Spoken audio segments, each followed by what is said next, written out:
Hello to everyone, and welcome to our conversation today with Director Burhan Qurbani and Houston-based refugee activist Dr. Rand Omran. My name is Grant Amond, and I'm the director of the Goethe Pop Up Houston. We're a temporary branch of the Goethe-Institut, which is the cultural institute of the Federal Republic of Germany. Our goal is to present contemporary German cinema.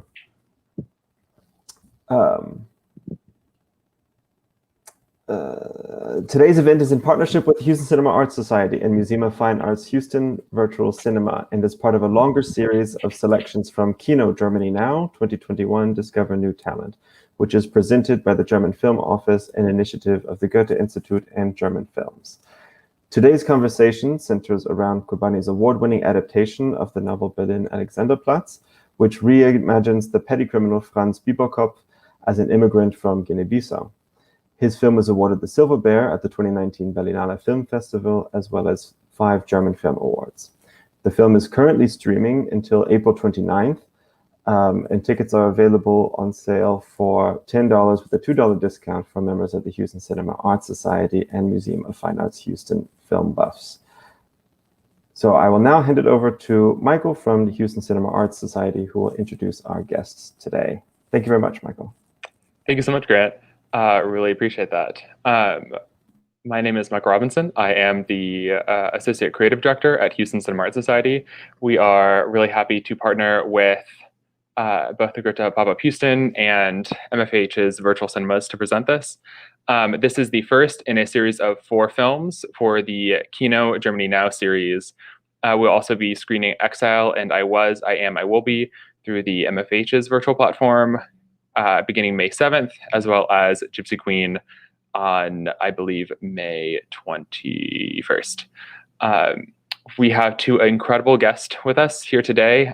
They are going to be talking for about the first 30-ish minutes or so, and then we'll be taking some audience questions. If you have any, go ahead and drop them in the chat, and we will make sure they get asked. Without further ado, it's my pleasure to welcome Burhan Qurbani and Rand Omran. First, a little bit about them. Burhan was born in 1980 in Germany after his parents moved there in 1979 as political refugees from Afghanistan. His father was a civilian employee in the US Army, and so Burhan grew up in different cities all over Germany. In 2002, he started studying film directing at, I'm really sorry, I'm gonna butcher this pronunciation, Film Akademie Baden-Württemberg. His short films were received the Short Film Prize at German Film Critics, the German Camera Prize for Best Short, and the Black Pearl for the Best Upcoming Filmmaker at the Middle East International Film Festival in 2008.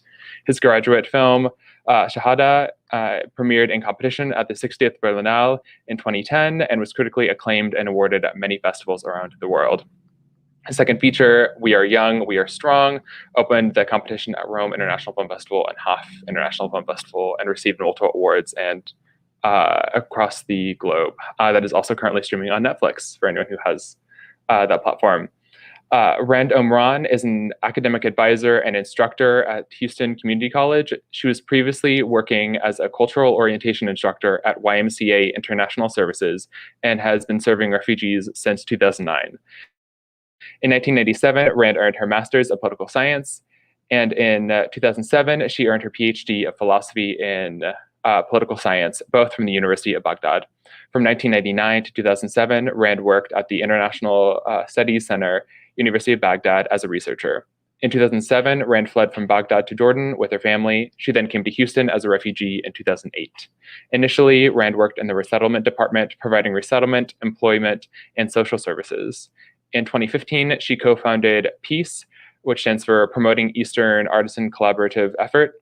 She's a board member of Iraqi American Society, a member of Youth Empowerment Group Leadership, FAM Houston.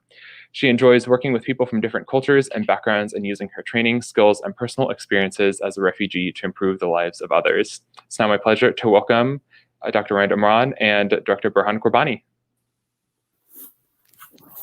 Hi, thank you. Such a pleasure. Yeah, go ahead. Can I just say 2 things? The first is I wish I had a PhD. I don't, so I'm not a doctor. And I also wish we would have won the Silver Bear in Berlinale. We didn't, but I take it I just take it. So from today on, I have the silver bear. Thank you. Good afternoon. Hi. So my name is Rand, and I really would like to thank Michael from Houston Cinema Art Society and Goethe Pop Up Houston for putting everything together and for inviting me. I'm so thrilled. Beyond this is beyond that I can describe, and I'm really honored to meet Burhan Qurbani and moderate the discussion about his fascinating film. The subject is very close and dear to my heart. I came as a refugee to Houston in 2008, and adapt is a process that mentally and emotionally hard, and sometimes it's painful. And watching the movie brought all those memories.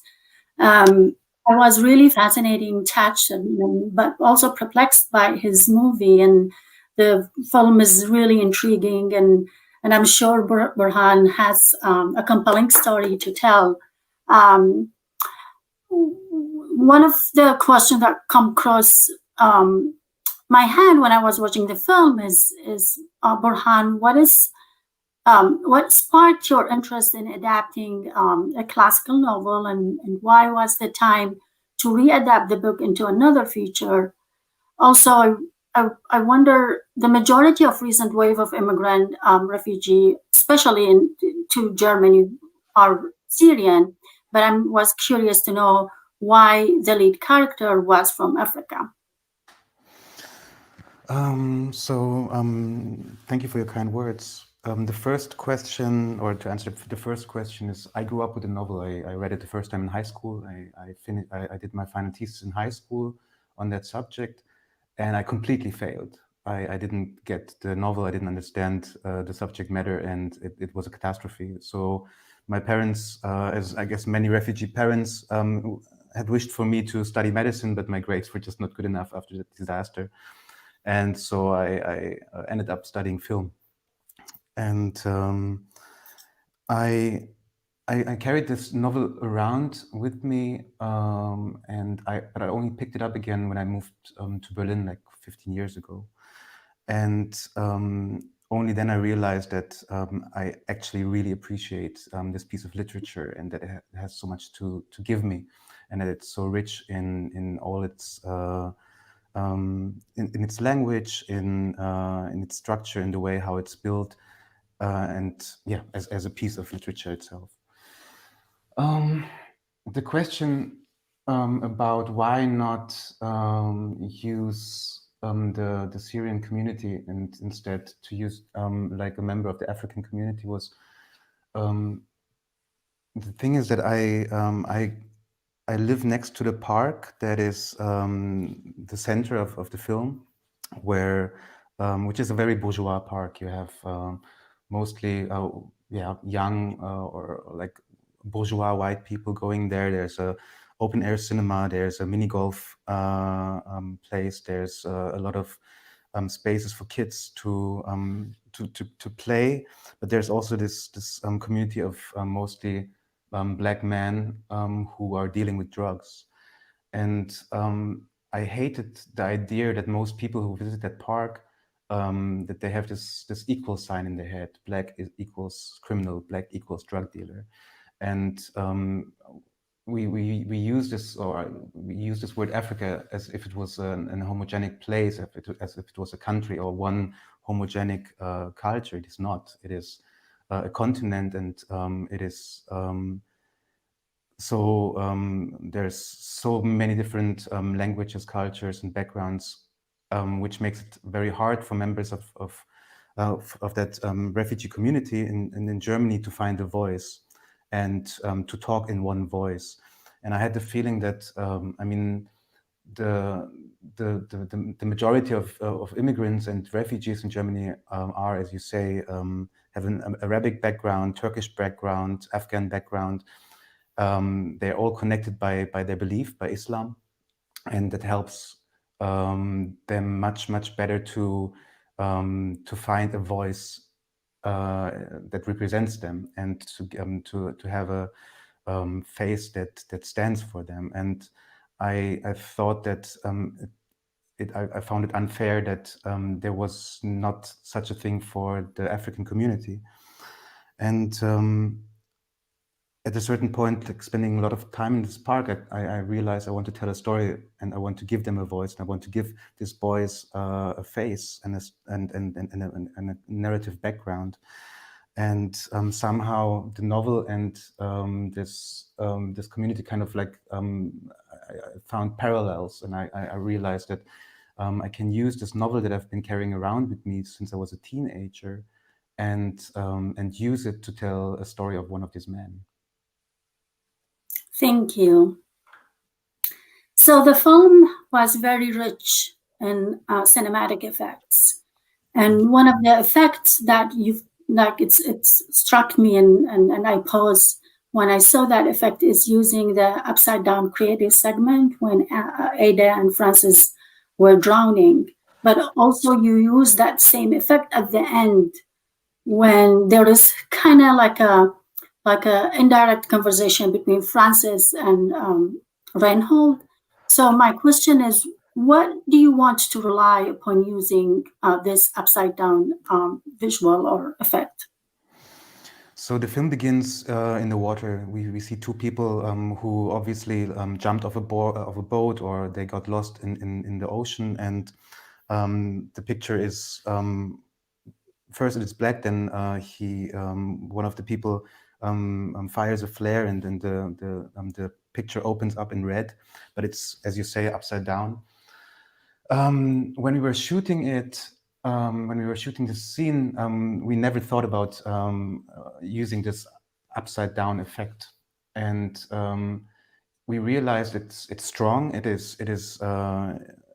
It feels dangerous and uncomfortable, but still it kind of pretended to be something which was normal, or it was something that we could understand.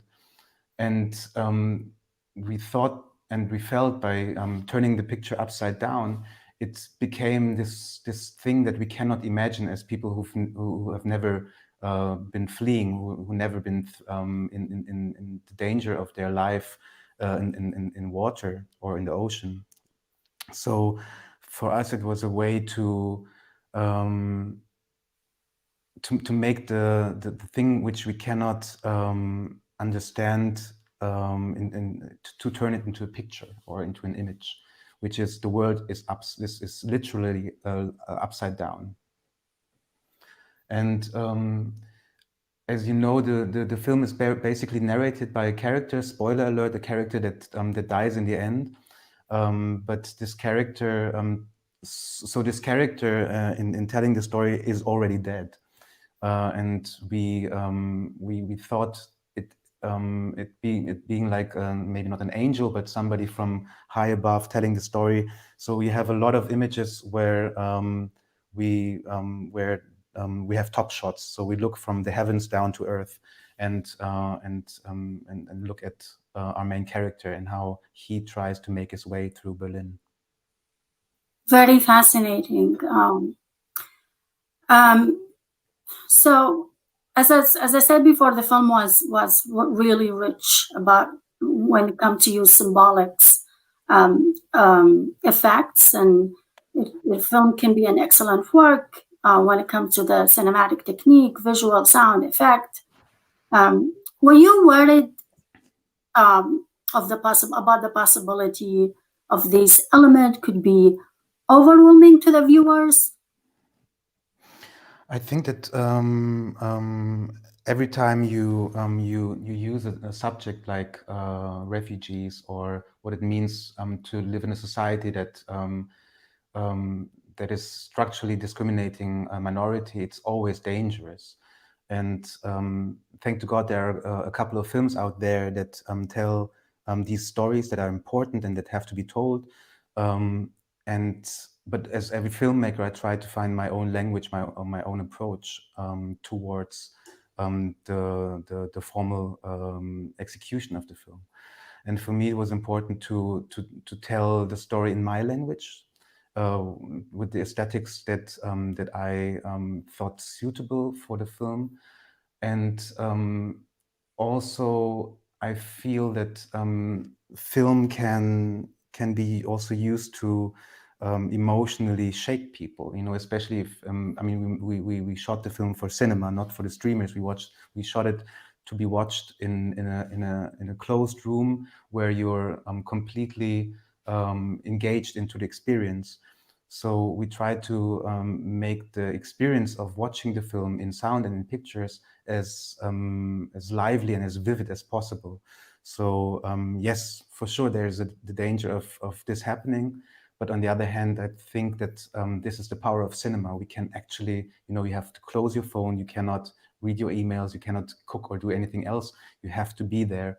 And that can be disturbing, but sometimes you have to disturb people to move people. And I think only if you move people, you can change ideas. So, like moving forward, and the other question is about the symbolism. Could you elaborate more and talk about the symbolism and use of metaphors in the film? I think that the film shows a lot of Christian symbolism, which is of course due to the novel. Alfred Döblin, when he wrote the novel, he just had converted from Judaism to Christianity, to Catholicism. So he was full of images that he translated into his novel. And we took some of these images and tried. Of course, we were not able to use all of them, but to translate them into moving images. So the film begins with the sacrifice, or like the attempt of a sacrifice of a bull, of a cow, and this is part of it's a whole chapter in the novel, and we try to find a way to use it for our film. Döblin is, of course, talking about sacrifice, about I think Abraham and Isaac, and the sacrifice that we do for our gods.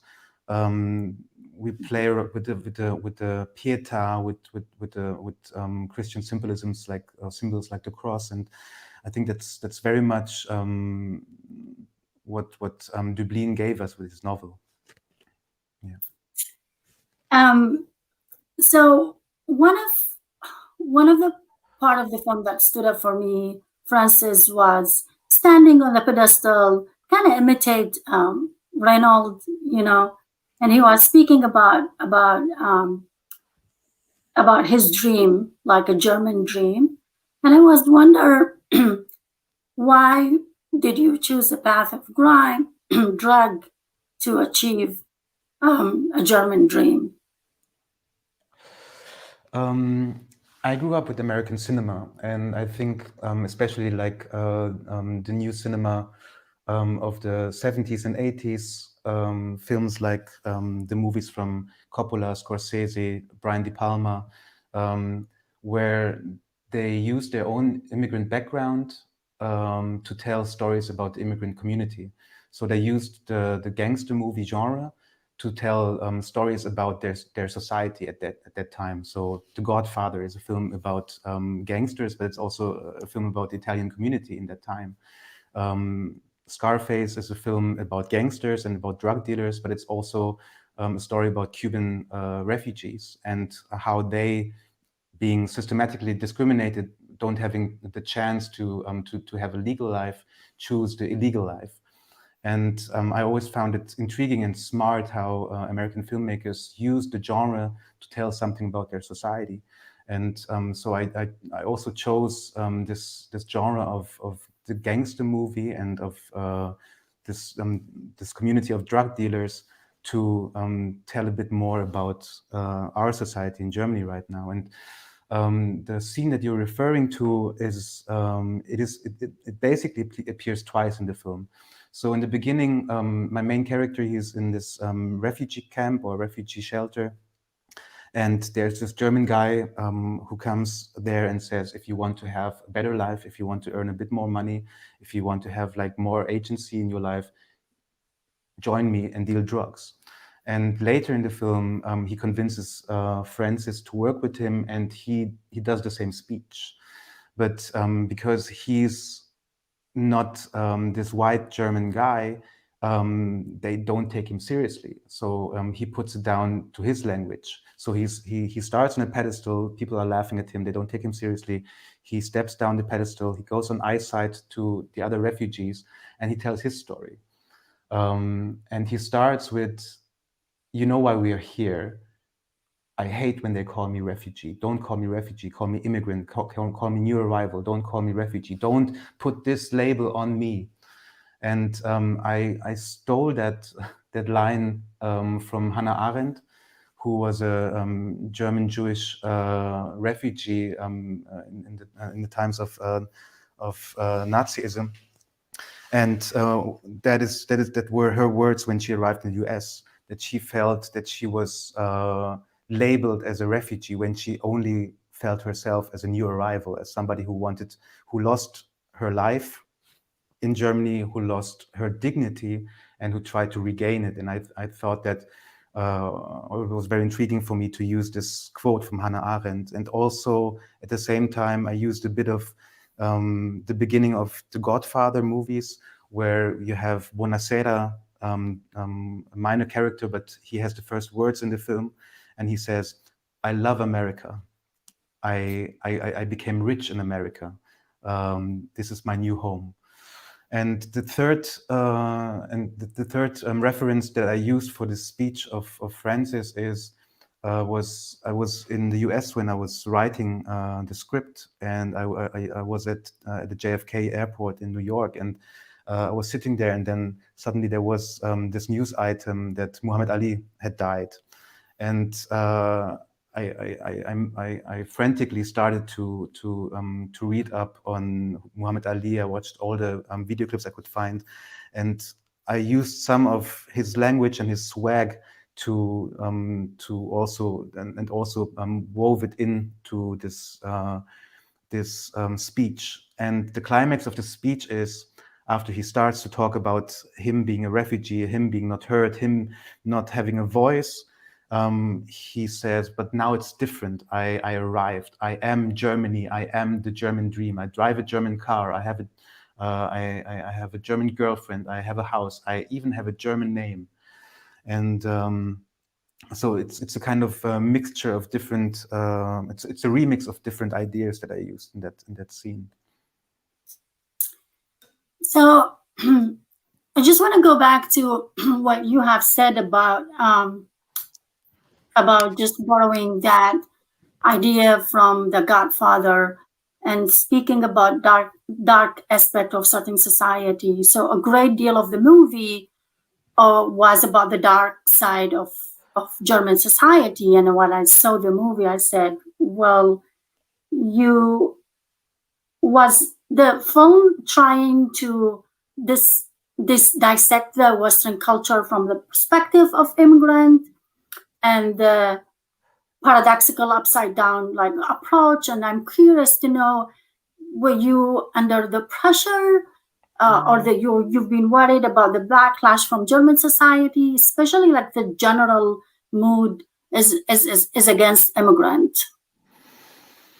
I mean, I think it's undeniable that there's structural discrimination, structural racism, and that it is hard if you arrive in Germany without papers, with a refugee status, or as an asylum seeker. It is really hard to make your first steps in this society. I think that my parents were very privileged. They came to Germany when it was kind of sexy to be an Afghan refugee. It was the Cold War. The Russians had just invaded Kabul. And they arrived, and they were kind of welcome. And so I was born when my parents just made a transition from the refugee shelter to the university dorm, and they managed through hard work and I don't know, a power that I cannot even explain, to within one generation to start with 2 suitcases and to arrive in the middle class, which is amazing. But it's a success story which is not the story that most people can tell who have the refugee experience. For most people, it's hard to learn the language, hard to get a footing in the society, hard to get an education, and I tried to find an angle where I could talk about the people who are not as fortunate as I was or as my parents were, and yeah. So, so the other question that Okay. Sorry, can I add something? Sure. I mean, of course, racism and being of color has, of course, a completely different flavor, let's say, in the US than in Europe, of course. I think that in Europe, the angle of attack is always the post-colonial structures that are in the society, but that are also set in our politics and in our economy. And I think that for us, it was very clear from the moment where we decided that the main character of our movie would be a Black refugee from West Africa, and the antagonist would be a white drug dealer from Germany, that we are telling a post-colonial story, and that we are not only talking about the refugee experience itself, but about the post-colonial structures that keep people who are fleeing from their homes and arriving in Europe, keeping them down. And of course, that is it's a difficult issue to talk about, and I'm sure that even a 3-hour movie cannot completely grasp the whole issue. But it was one of the leading ideas that we had during the process of developing the script. Thank you. One other question that stood up for me is, what was your motive, or what was the motive, the desire, the goal behind the film? Do you feel as an artist you have a moral obligation to bring justice to the refugee, or the cause you believed in the film will achieve? And do you think that the film wants to send a message to prospective immigrant that, hey, life in diaspora is not better than situation in the homeland? And also the other question is, at the end, you said there is a hope to get passport, to be legal, to accomplish your German dream, but the price is high. Okay, you have to, because it's 3 very, very complicated questions. You have to give me the first one again. The first question. So the first one is, I was looking to know what was your desire, what was your goal.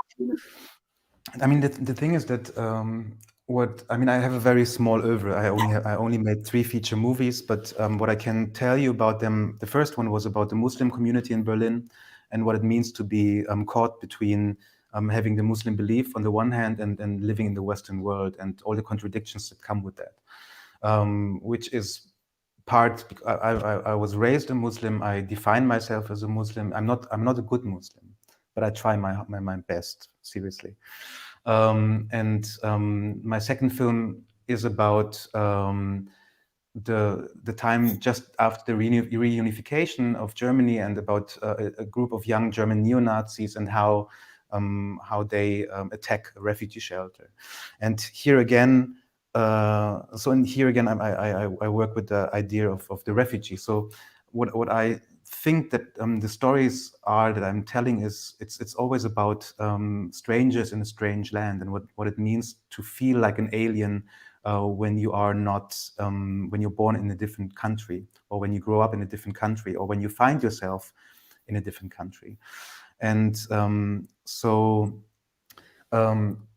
this is where I'm coming from as a storyteller. This is my basic narrative.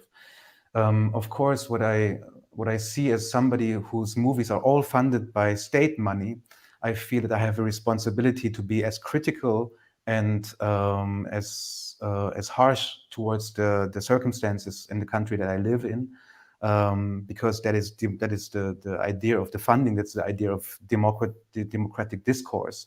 That to grow up in the country and to love this place means to be as critical as possible, to make it a better place, or in the American term, to make it a more perfect union. And the second question? So have you felt that you, as an artist, you have a moral obligation to bring justice to the refugee or the cause that the film will achieve? I think that, I mean, coming from Germany, I feel that as a filmmaker, or filmmaking is anti-fascistic, anti-fascist work. You use the platform of the cinema, of the movie, of the screen, of the silver screen, to show up what's going on, and what's going wrong in your society, and so to a certain degree, yes. Why not? Why not feeling morally obligated? I think that's a good cause to have. Yes. So go ahead. And the third question? The other question is, like when I saw the film, and let's say the audience does not know anything about your background, so they might ask, well, is there a hidden message that, hey, the hidden message toward the prospective immigrant that, look, if you leave your country and you migrate, so the life in the diaspora is not better than life in your country. And also maybe you will get a passport, you will achieve your dream, but the price that you will pay is very high. I'm not sure if I can answer the question directly. I can try to make a detour. I like the term American dream tax. I like like it was described by a comedian whose name I just forgot, but he said that many people come to the US to achieve the American dream, but they know that they have to pay a price, they have to pay a tax, and the tax is racism. They have to swallow the racism, they have to take it. I mean, of course, that's not a given, but it's something that at least the generation of my parents, they were very open, they did accept this tax. They took it, you know, they ate their bowl of shit. And I think that it's not specific for Germany, but it's for the US. It's also something that I can experience in Germany or in other countries. But it is something. I don't think that I try to discourage people to flee or to come to Germany. It's more just tries to put the finger on a certain wound, which is integration is about to fail if we don't take the people who are fleeing seriously. And it is hard to arrive and to build a new life if the circumstances don't give you the chance to do it. I mean, in the end of the film, we gave the main character a positive ending in that sense, but I think that most important for me was, I feel that if you have to flee, if you have to leave your country, your family, your language, your job, everything that that defines you, you also lose a part of your dignity, a part of your humanity. And for me, it is more about the struggle of the main character to regain his dignity, to regain his humanity under circumstances which are everything but ideal. So Burhan, I have to stop because I have a question from the audience. It says, the question was Fassbinder adaptation of the novel an influence on your vision of the film? Yes, it was an influence in so far that I completely avoided to watch it again. So I watched it when I was a teenager, and I have to be frank, I never really enjoyed it. And when we were about to write the script, and when we were developing, and when we were in pre-production, I didn't want to see it again. I actually wanted to be as far away of Fassbinder as possible. But he managed to sneak into my dreams. So especially in the very stressful times of pre-production and production, I had like a regular dream of Rainer Werner Fassbinder coming on my set and taking over the set, and I was just screaming at him, "Piss off, fuck off, Fassbinder, I don't want to have you here." Yeah, I still had these dreams. So how close you were from Francis? Like, how close was Francis from Qurbani as a person? Do you see yourself as a voice of public conscience? I mean, the thing is that I don't take myself so seriously as a human being. Until now I haven't written anything, and I don't plan to write anything about the Afghan community or about my personal background. I use proxies to tell a story which is important for me, but I would really not want to put myself or my personal story into the focus of a film or of a narrative. And again, what I'm looking for is it's more like a universal feeling or a universal subconscious that I think that art, no matter if it's music or theater, film or literature, can touch. And the only thing that my only proposal is, these are not my characters. It's not my story, but it's part of my pain. And I will tell it to you, and maybe you as an audience will recognize this pain and find a kinship in this pain with me and with my main characters.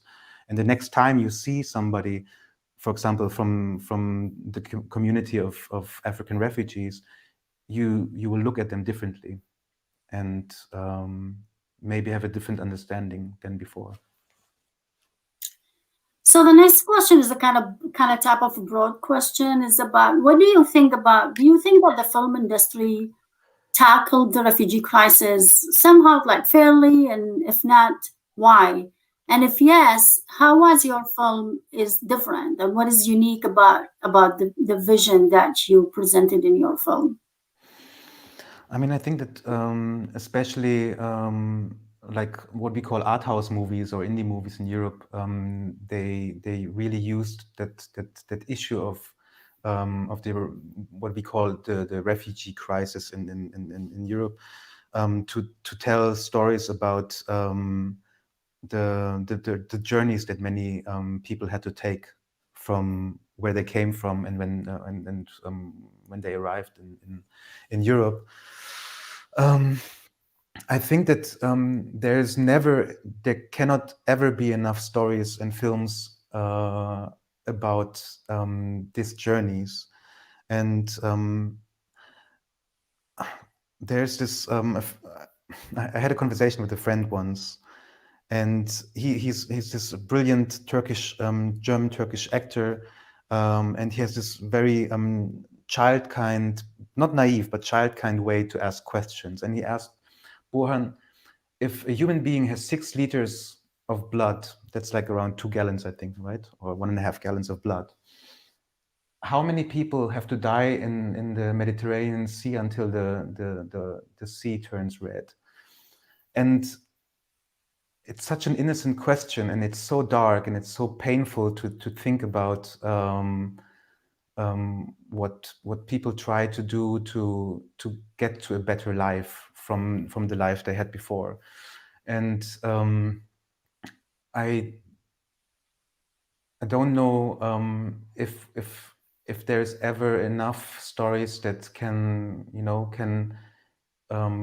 help us to change the situation before the Mediterranean turns red. I'm not sure if I answered your question. I'm so sorry. I got lost on the way. No, you answered most of the part of it. So sometimes as a refugee, we feel guilty. We always feel guilty. Like, absolutely. Since the moment you decided to leave your country, you feel guilty. You feel guilty because you left your family, friend, other people behind you. You shouldn't do that. And then you always have that think, well, there's something I should do. I feel guilty. There's something I should do. So do you think that refugee and the immigrant community can play a role in the success of the film? And if yes, how they can do that?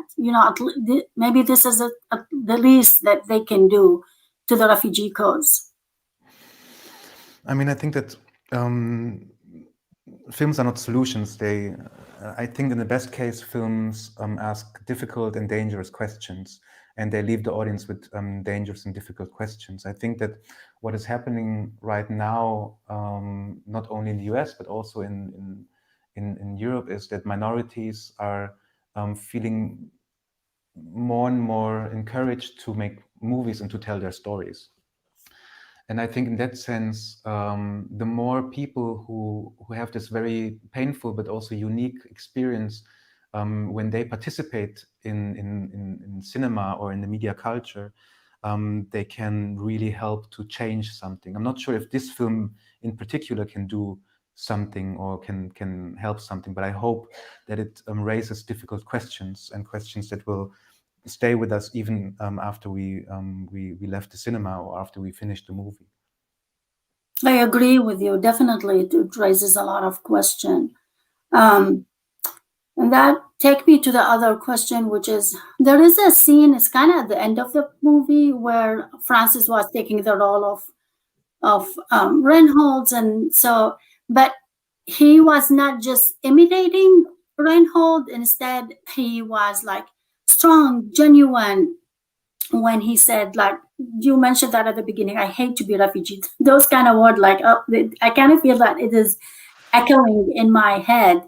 I hate to be a refugee. Call me a new arrival. Call me immigrant, and I'm here to stay. I'm here to achieve my dream. Was that expression or reflection as kind of an expression of the conflict between immigrant and the host community, where the host community does not like to be challenged? I think that for me, I think it's a very provocative statement when he says, "I am the German dream, and I am here to stay." And I am, like in the end, he says, "I am Germany."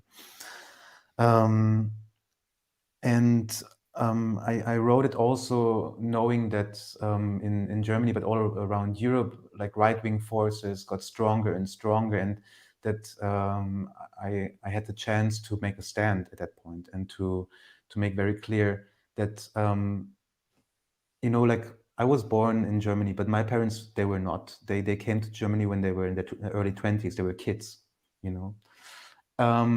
And now that Biden also decided to take away the last troops from Afghanistan, it might be that the Taliban will take over again, and that my parents will never go back to Afghanistan safely. So they will most likely die in Germany. They will die not where they were born. And I think that that is something that that we have to accept when like this community, the German community, has to accept that some people will arrive and they will end their lives there in a peaceful way, in a productive way. And if you don't understand it, then you don't see the future, which doesn't have to be terrible. It can be enriching. It can be wonderful to have cultural influences that are new and fresh and that make the society more colorful and more diverse and more pluralistic. And in that sense, when he says, "I am Germany," it is a statement of, I'm claiming this piece of land to share it with you. And that is okay, you know. A bit later, there's a second speech, which is a bit similar. There's a trans woman, a transgender woman, who says something very similar, but something completely different. She says, we are the new Germans. We decided to define ourselves. And I think that is in a way even more provocative, because she says, it doesn't matter what is your sexuality, your gender. It is you yourself who has the right to define who you are and to which nation you want to belong or where your home is. And yeah, it is, but definitely it is definitely dangerous as a statement. Yeah. Well, I mean, there's a lot of element that you have to bring together, and some of those elements might be contradicting or conflicting. So my question is, what was the toughest thing about getting the project done? I think, I mean,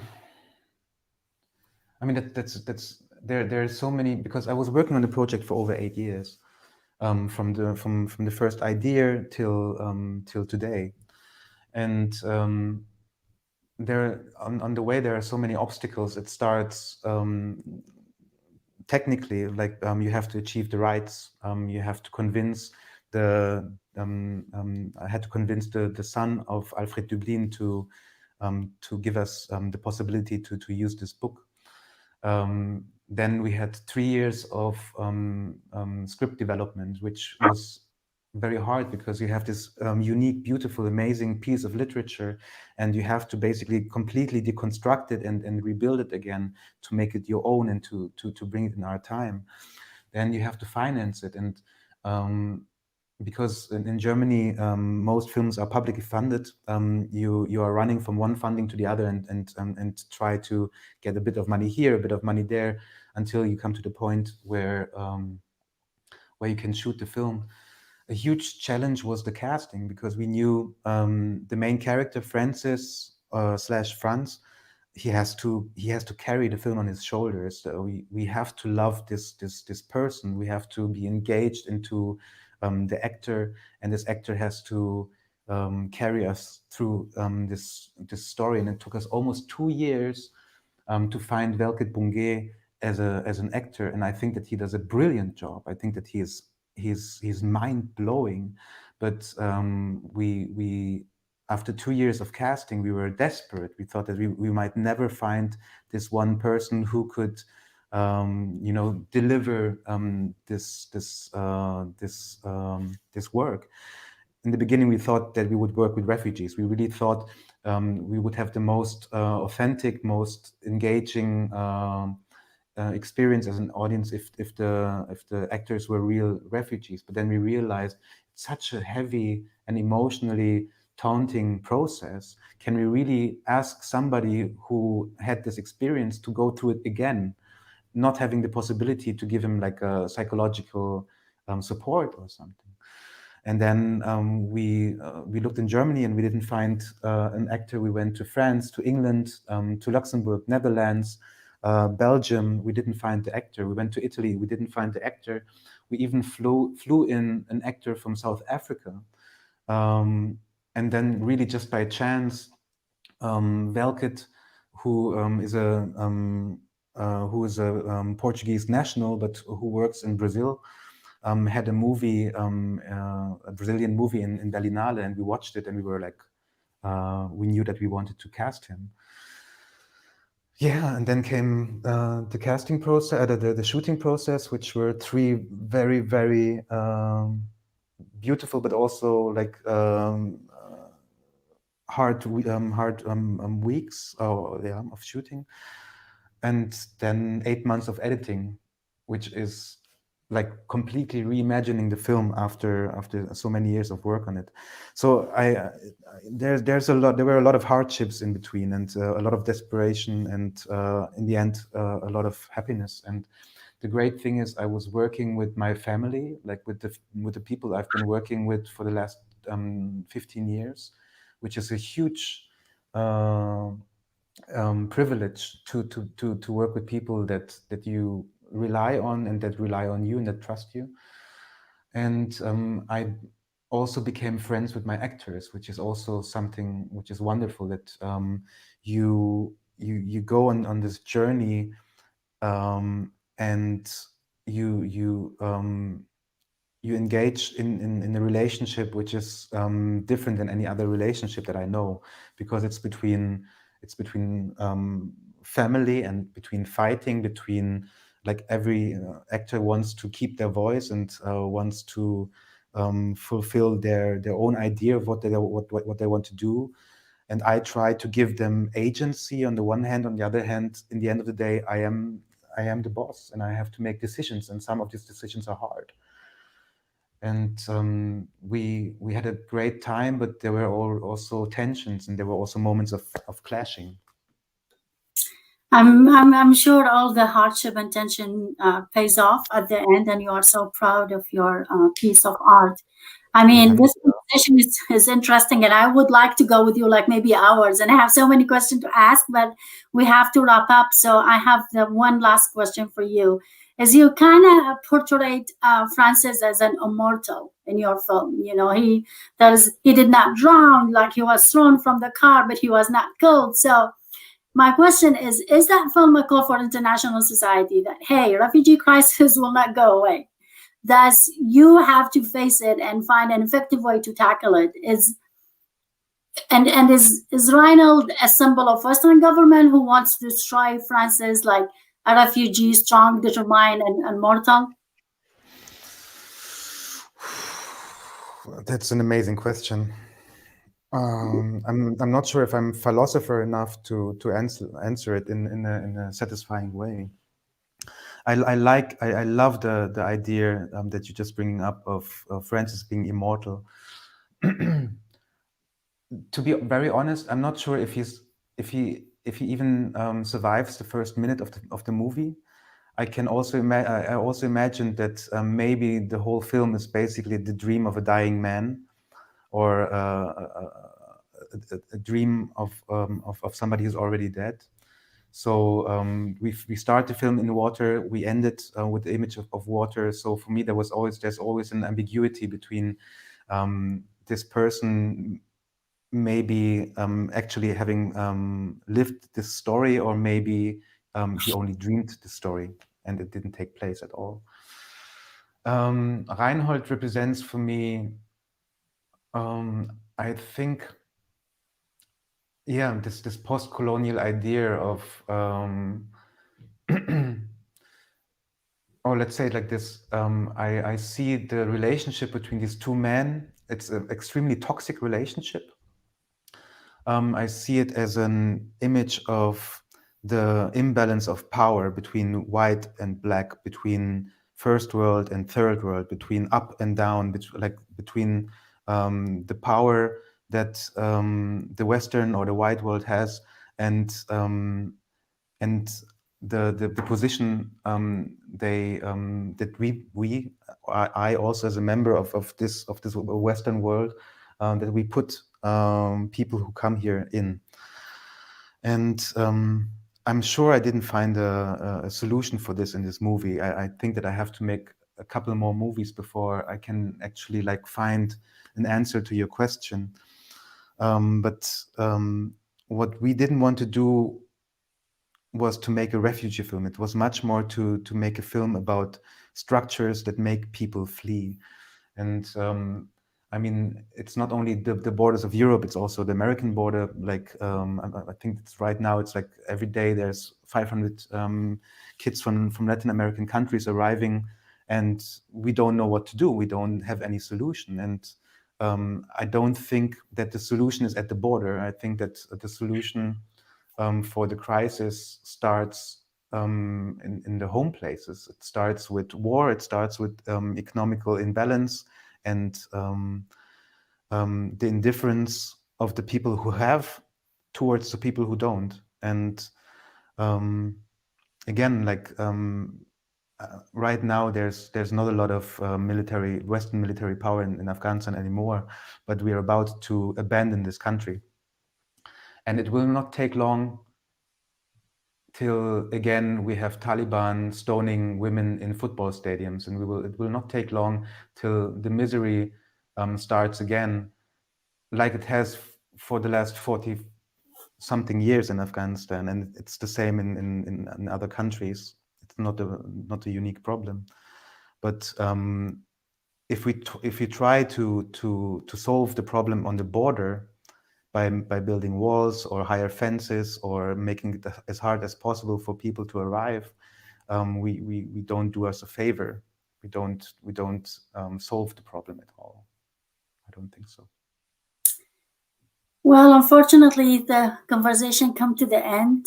I cannot tell you how much I'm privileged and thrilled and pleased to meet you. I hope that our path will cross again in future. I wish you all, yeah, inshallah, I wish you all the best and you achieve all your dream. Thank you very much for joining us. Thank you. Can I say just like a last word? First, I want to thank the Houston Cinema Arts Society for the invitation and for hosting this, and I want to thank the Goethe-Institut. I'm not sure if you understand what the Goethe-Institut means for me. You know, even if my parents are Afghani, I very much kind of channeling like the German experience, and which is an experience of guilt. And I think that after World War II, when we brought pain and destruction and genocide to the world, we kind of disqualified us for the global community. And I think that the Goethe-Institut, as an institute that is not only teaching the German language, is an attempt to re-engage in this community by giving the world not our worst, not the destruction, not the genocide, not the pain, but our best, our films, our literature, our music, our culture, and the beauty that we find in that. And I'm always grateful to work in that and talk in that context.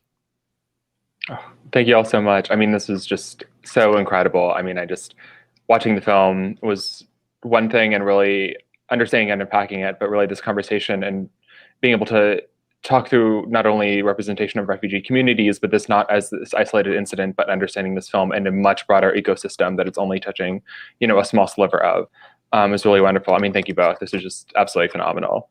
And really appreciate both of you taking the time of your Saturday to join us. Burhan from, you know, Berlin, and Rand for, you know, joining us on this sunny day in Houston. We just really appreciate both of you. So thank you, thank you, thank you.